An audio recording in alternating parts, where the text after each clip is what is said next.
It is Devon Network eduze kwami umlungisi umfoka Mancinza, the founder and the president and the leader of lakho nganya kwethu asikubingelela. Kamba kahle mfethu. Ayakufani na izolo. Siphila sana.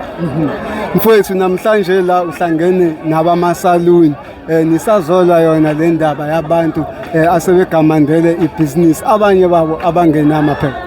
Kunjalo mfethu seyingene kakhulu izikhalazo zokuthi abantu abanamasaloni base South Africa bayahlukumezeka, bahlukunyezwa abantu bokufika abaningi babo abangenama documents ukuthi babe la eSouth Africa.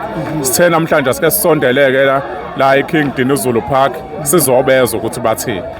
Into esizoyenza ke njengamanje siyobangenela ke sema building kuwona lamasaloni lawo abantu bokufika siyobuza ngalezi zinto okuhlukunyezwa ngazo abantu base South Africa.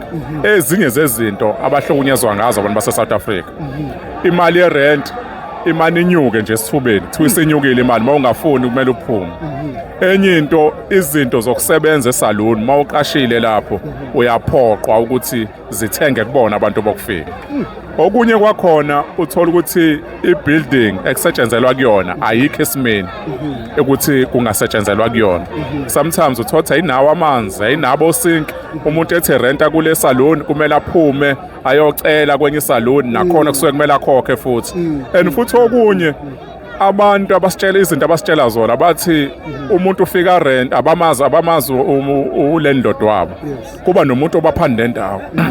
Lo muntu kuthiwa middleman kuba nomuntu ophanda nendawo. Lo muntu asikho isiqiniseko sokuthi le mali asuke isho isuke idingeka ngempela umnikazi webuilding, ngoba wonke umuntu orentisayo umuntu okufika. Okuyinto engavumelekile la ukuthi abantu base South Africa bayahluleka ukuthola indawo, but abantu bokufika bayithola indawo.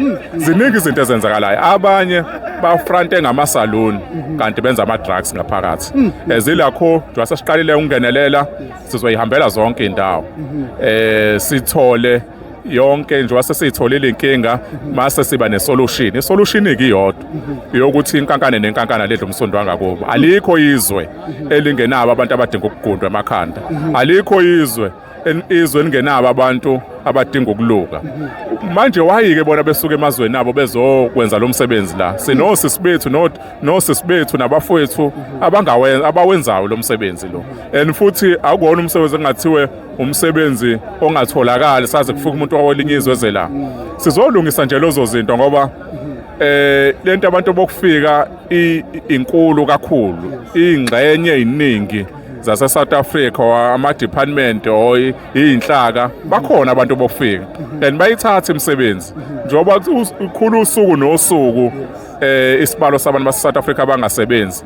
Iyona le misebenzi lekuthina kumele sizame ukuyiqoqa ukuze abantu base South Africa bekwazi ukuthi belale, bekwazi ukubeka isinkwa etafuleni.